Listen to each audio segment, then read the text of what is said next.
क्या आप जानते हैं कि भारत में एक ऐसा मंदिर है जहां भगवान हर साल बीमार हो जाते हैं? ये रहस्यमयी मंदिर है ओडिशा के पुरी में स्थित भगवान जगन्नाथ का मंदिर। पौराणिक कथा के अनुसार भगवान जगन्नाथ, बलभद्र और सुभद्रा हर साल ज्येष्ठ पूर्णिमा के दिन 108 कलश जल से स्नान करते हैं। इस विशेष अनुष्ठान को स्नान यात्रा कहा जाता है।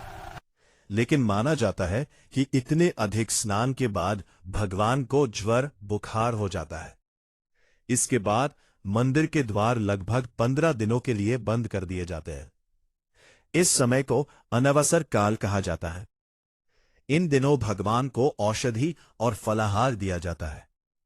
भक्तों को दर्शन नहीं मिलते क्योंकि माना जाता है कि भगवान विश्राम कर रहे होते हैं।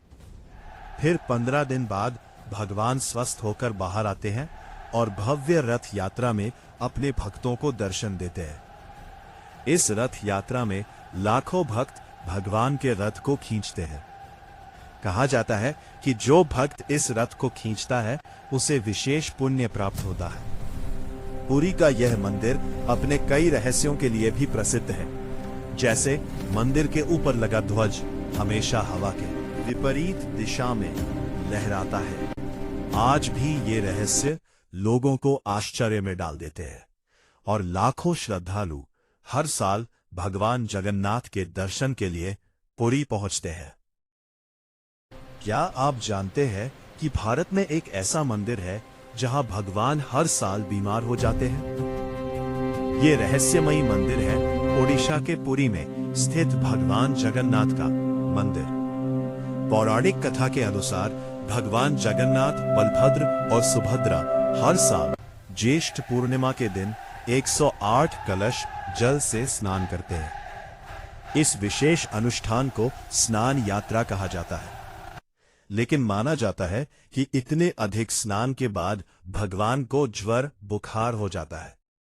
इसके बाद मंदिर के द्वार लगभग 15 दिनों के लिए बंद कर दिए जाते हैं। इस समय को अनवसर काल कहा जाता है। इन दिनों भगवान को औषधि और फलाहार दिया जाता है। भक्तों को दर्शन नहीं मिलते क्योंकि माना जाता है कि भगवान विश्राम कर रहे होते हैं। फिर 15 दिन बाद भगवान स्वस्थ होकर बाहर आते हैं और भव्य रथ यात्रा में अपने भक्तों को दर्शन देते हैं। इस रथ यात्रा में लाखों भक्त भगवान के रथ को खींचते हैं। कहा जाता है कि जो भक्त इस रथ को खींचता है उसे विशेष पुण्य प्राप्त